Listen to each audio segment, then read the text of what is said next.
Did you see what I did there? I was all, wow, bang. Yes, unfortunately. That wasn't him, was it? Are you dead? See, your question and this one are curiously relevant to one another, and they share the same answer. I don't know how I'd get through my days without your faith in me. So, why do they all look like him? There are demons of many different levels. Some have been around since before the divestment. Others were created at that time. Still more have come into being since then. Lesser demons tend to emulate older, more established demons in order to inspire more fear. Disastrous is important. A lot of lesser demons model themselves after him. So, I've just been fighting a bunch of copycats. No, you're not ready to deal with copycats. If you ran into a copycat, you'd be dead, and it would be using the hollowed out core of your body as a vessel for its infernal power. What? Oh, you mean copycat, like someone who copies someone else? No. Well, Dargris has a lot of followers in this area, probably because he's been doing a lot of business here lately.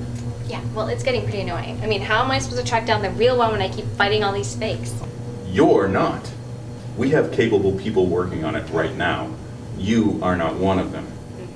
But I do have something important to You know what? Just hold the pep talk, because I'm sure I'm going to get one of those when I get to work. And what time is it? I have something to tell you. 9:30? That took way longer than I thought. Ellie, I need to talk to you about something. Yeah, you can tell me how awful I am and everything later. I have to go now. Ellie!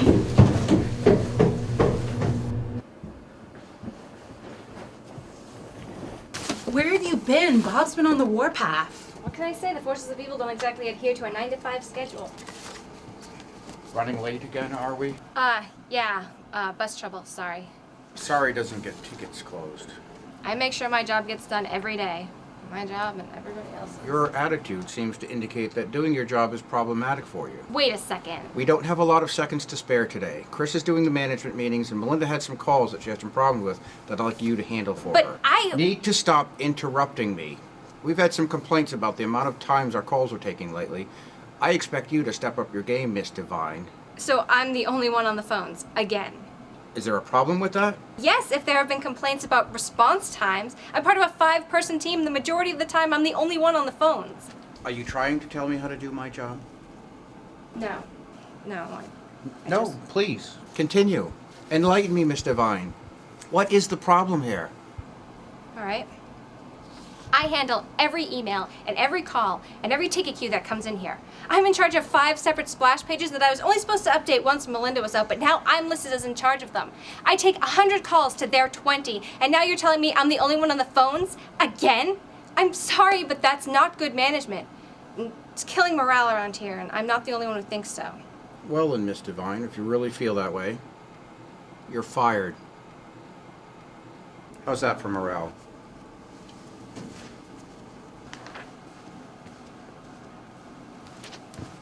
Yeah, I'll be home around 5 o'clock. Do you need me to pick anything up?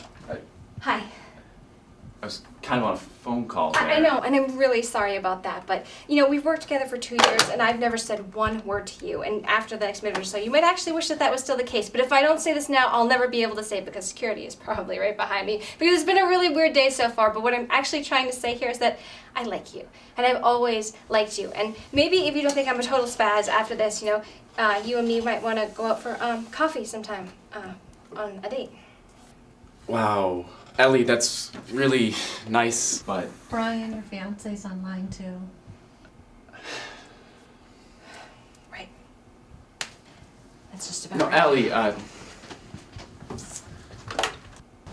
There you are. Whatever it is, make it quick. I cannot begin to tell you how fantastic my day has been. Well, maybe this will turn it around for you. Remember this morning when I said I had something important to talk to you about? They've found a loophole that may just get you out of your contract. Really? It's complicated, but we have a one-shot deal that will get you out. Your replacement agrees to take on the responsibility.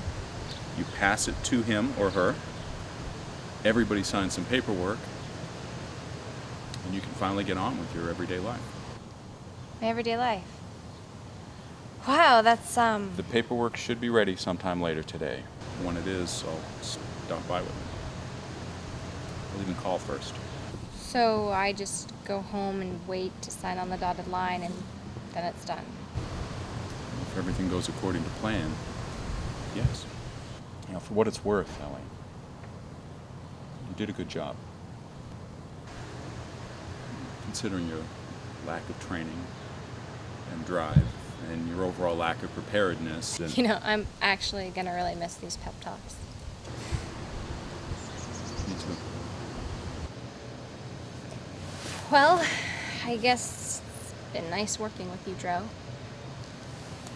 I'm just... Take care, Ellie.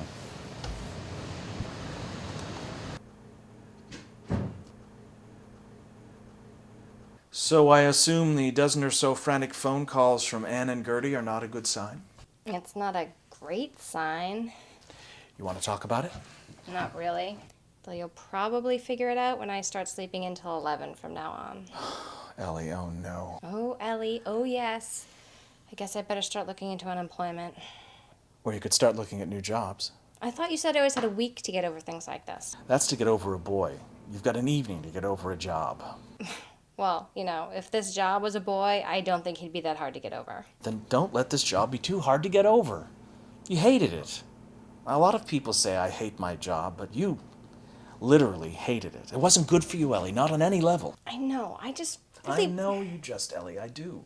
But this job is the worst thing to have happened to you in years. It's held you back in more ways than I think you know. I don't know if it's the worst thing to... Well, actually, no. I think it was the worst thing to happen to me. Well, I could use this as an opportunity to make another speech about your education, but I'm not going to do that. Instead, I'd like you to take a look at your life and realize that there are some things that you're really good at, that you like to do. Losing this job just gets you away from something that you hated. Use it to move forward to something that you don't. Yeah. You know, that actually makes a lot of sense. You know, Ellie, the opening of the exhibit is tonight. I've been trying to get you involved in this for months now, and you know, it isn't too late. You could come to the gala with me, schmooze some of the people who made the discovery in the first place, maybe make some contacts. This stuff is right up your alley. I know, but I just feel like I need a little bit more time to... Oh, actually, I have to go. I need to meet a friend. Think about it, at least. Wow, you really weren't kidding about that paperwork. Well, it's a little bit more complicated than just paperwork, but signing on the dotted line will at least get it started. All 643 dotted lines. They were going to have it just waiting for you when you got up this morning, but I thought you deserved a little bit more than that. I appreciate that, Joe. Well, there's no point in dragging this out. No, No. just no. Haven't we had this conversation before? I can't believe I'm actually saying this, but I don't want to give this up. You don't have a choice. No, I didn't have a choice when I took this on. You made that very clear. I do have a choice now, and my choice is to do it. Do you realize how many of us have been working on this? Exceptions have been made to make this happen. Look, a well laid out plan has gone off track. Everyone's been working on this. This isn't just coming from me, this is coming from higher up. You can't just say no and expect it to make a difference. Then you go back and you tell them no. I may not have wanted to do this in the beginning, and maybe I'm not the best ever at it, but I'm still alive, aren't I? I've saved lives. That kid, my friends. Screw your plans and your well laid out whatevers. This is my job. I'm good at it. Well, I'm getting better. And you know what? I don't hate it. I did it when nobody else could, and so you can't just up and decide to go with the next best thing. I got it. Me. And I'm not just gonna walk away. I don't think you understand the complexity or the danger involved in this situation. From here on out, you would be a volunteer, not a conscript. If you stayed, you may very well die. There is no second chance. No, shut it. I don't want to hear it. I've walked away from a lot of things in my life, and I've made a mess of the rest, but not this. I can make a difference. I am making a difference.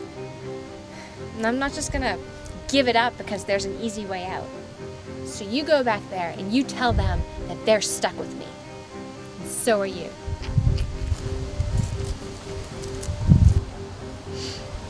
Oh, I don't know. I think she'll surprise you.